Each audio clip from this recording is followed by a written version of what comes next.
Hi friends, welcome back to my channel. ಹೇಗಿದ್ದೀರಾ? ಎಲ್ಲರೂ ಚೆನ್ನಾಗಿದ್ದೀರಾ? ಬನ್ನಿ ಇವತ್ತು ಮಸಾಲೆ ಚಪಾತಿ ಹೇಗೆ ಮಾಡೋದು ಅಂತ ತೋರಿಸ್ತೀನಿ. ನೋಡಿ, ಚಪಾತಿ ಒಂದು 5-6 ಇತ್ತು, ವೇಸ್ಟ್ ಆಗುತ್ತೆ ಅಂತ ಅಂದ್ಬಿಟ್ಟು ನಾನು ಕಟ್ ಮಾಡಿಬಿಟ್ಟು ಪೀಸ್ ಮಾಡ್ಕೊತಾ ಇದ್ದೀನಿ. ಬನ್ನಿ ಇವತ್ತಿನ ಟಿಪ್ಸ್ ಹೇಳ್ತೀನಿ.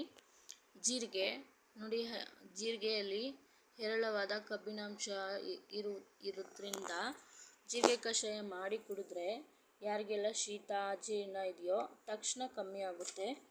ಮತ್ತು ಯಾರಿಗೆಲ್ಲ ಊಟ ರುಚಿಸದೇ ಇರೋದು, ಹಸಿವಾಗದೇ ಇರೋದು, ಹೊಟ್ಟೆ ಉಬ್ಬರ, ಇದಕ್ಕೆಲ್ಲಕ್ಕೂ ರಾಮಬಾಣ ಜೀರಿಗೆ.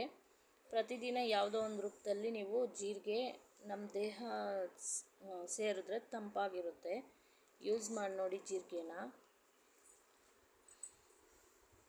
ನೋಡಿ, ನಾನು ಚಪಾತಿ ಕಟ್ ಮಾಡ್ಕೊಂಡು ಇಟ್ಕೊಂಡಿದ್ದೀನಿ. ಹಾಗೆ ನನ್ನ ಚಾನಲ್ನ ಯಾರ್ಯಾರು ನೋಡ್ತಾ ಇದ್ದೀರಾ ಸಬ್ಸ್ಕ್ರೈಬ್ ಮಾಡ್ಕೊಳ್ಳಿ, ಲೈಕ್ ಮಾಡಿ, ಶೇರ್ ಮಾಡಿ, ಕಮೆಂಟ್ ಮಾಡಿ. ಪಕ್ಕದಲ್ಲಿರೋ ಬೆಲ್ಲೈಕನ್ನ ಕ್ಲಿಕ್ ಮಾಡ್ಕೊಳ್ಳಿ, ನೋಟಿಫಿಕೇಷನ್ ಬರುತ್ತೆ. ನೋಡಿ, ಇದಕ್ಕೆ ಒಗ್ಗರಣೆಗೆ ಈರುಳ್ಳಿ 1 ಮತ್ತು ಹಸಿಮೆಣ್ಸಿನ್ಕಾಯಿ 2, ಆಮೇಲೆ ಕರಿಬೇವು. ನೋಡಿ, ಎಣ್ಣೆ ಒಂದು 3 ಟೇಬಲ್ ಸ್ಪೂನು. ನೀವು ಬೇಕಾದರೆ ಇನ್ನೂ ಕಮ್ಮಿ ಯೂಸ್ ಮಾಡ್ಬೋದು ಎಣ್ಣೆ. ಸಾಸಿವೆ ಸ್ವಲ್ಪ, ಜೀರಿಗೆ ಸ್ವಲ್ಪ. ನೋಡಿ, ಜೀರಿಗೆ ನಾನು ಯಾವುದೇ ಅಡುಗೆ ಮಾಡಲಿ ನಾನು ಜೀರಿಗೆ ಯೂಸ್ ಮಾಡ್ತೀನಿ. ನೋಡಿ, ಚಿಟಪಟ ಅಂದಮೇಲೆ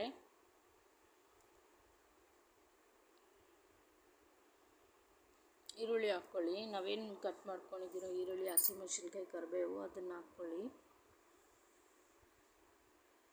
ನೋಡಿ, ನಾನು ಹಾಕ್ಕೊತಾ ಇದ್ದೀನಿ.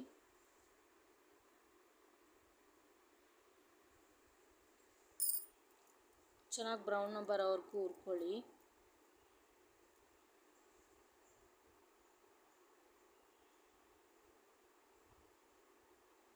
ಅರಿಶಿನ ಒಂದು 1/2 ಟೇಬಲ್ ಸ್ಪೂನು. ನನಗಿವತ್ತು ನನ್ನ ಮಗಳು ಸಹಾಯ ಮಾಡ್ತಾಯಿದ್ದಾಳೆ. ನೋಡಿ, ಒಂದು 1/2 ಟೇಬಲ್ ಸ್ಪೂನ್ ಖಾರದ ಪುಡಿ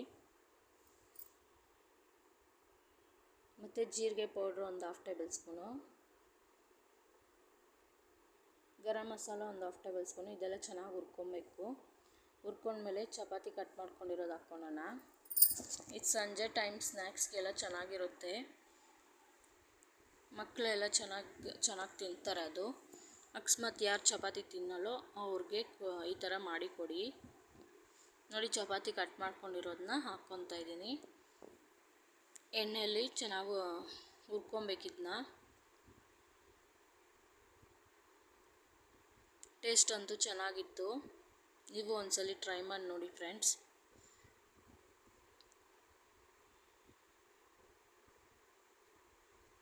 ಎಣ್ಣೆಲಿ ಚೆನ್ನಾಗಿ ಹುರ್ಕೊಂಡಷ್ಟು ಟೇಸ್ಟ್ ಚೆನ್ನಾಗಿ ಸಿಗುತ್ತೆ.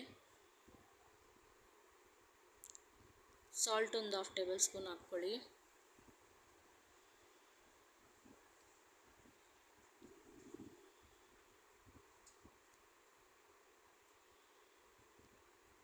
ಸಾಲ್ಟ್ ಹಾಕ್ಕೊಂಬಿಟ್ಟು ತಿರ್ಗಿಸ್ಕೊಂಬಿಟ್ಟು ನಾನು ಸರ್ವ್ ಮಾಡ್ತಾಯಿದ್ದೀನಿ.